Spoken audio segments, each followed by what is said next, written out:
అందరికీ నమస్కారం.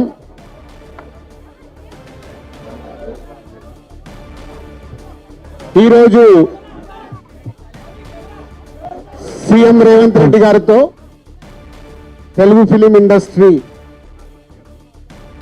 ఎఫ్డిసి ఆధ్వర్యంలో మీటింగ్ కంప్లీట్ చేశాం.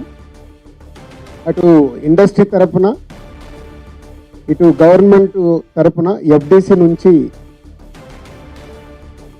ఈ మీటింగ్ కంప్లీట్ చేసి అటు గవర్నమెంట్కు ఇండస్ట్రీకి జరిగిన ఈ డిస్కషన్లో ఏదైతుందో చైర్మన్ ఎఫ్డిసి చైర్మన్ నా ద్వారే సీఎం గారు మీకు కమ్యూనికేట్ చేయమన్నారు. ఎందుకంటే ఇండస్ట్రీలో కూడా one of the important person కాబట్టి బోత్ సైడ్ కమ్యూనికేట్ చేయమన్నారు. సో అందరి తరపున నేను ఈరోజు జరిగింది మీకు కమ్యూనికేట్ చేస్తున్నాను. ముందుగా సీఎం గారి విజన్. ఈరోజు తెలుగు ఫిలిం ఇండస్ట్రీ అనేది మనందరికీ తెలుసు, ఇండియా లెవెల్లో మన సినిమాలన్నీ అద్భుతంగా పే చేస్తూ ఇవాళ ఇండియా లెవెల్లో మన తెలుగు సినిమాకి ఒక రెస్పెక్ట్, ఒక గౌరవం ప్రేక్షకుల నుంచి అన్ని రకాలుగా మనకు అందుతుంది. సో సీఎం గారి విజన్ ఇండస్ట్రీ మా అందరితో చెప్పింది, ఈరోజు తెలుగు సినిమాని మీ ఇండియా లెవెల్లోనే కాకుండా దీన్ని ఇంకా ప్రపంచవ్యాప్తంగా డెవలప్ చేయడానికి ఇండస్ట్రీ గవర్నమెంట్ కలిసి పని చేయాలి అనేది మొదటి అంశం.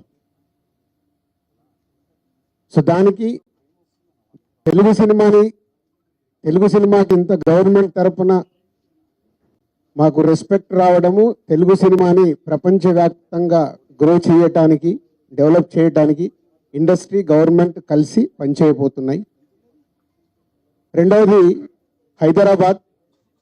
ఈరోజు మనకు తెలుసు, హైదరాబాద్లో మన తెలుగు సినిమాలే కాకుండా అటు బాలీవుడ్ నుంచి కానీ ఇటు తమిళ్ సినిమాలు, అటు కన్నడ సినిమాలు, అదర్ లాంగ్వేజ్, కేరళ, అన్ని షూటింగ్ జరుగుతున్నాయి.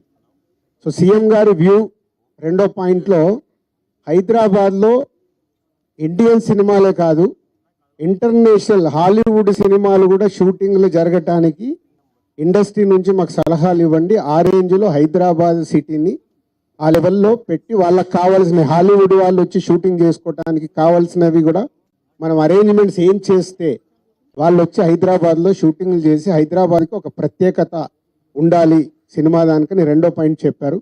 దాని మీద మళ్ళీ మేము ఇండస్ట్రీలో కూర్చొని గవర్నమెంట్కి ఎఫ్డిసి ద్వారా ఏమేం చేస్తే బాగుంటుంది అనేది చెప్పబోతున్నాం.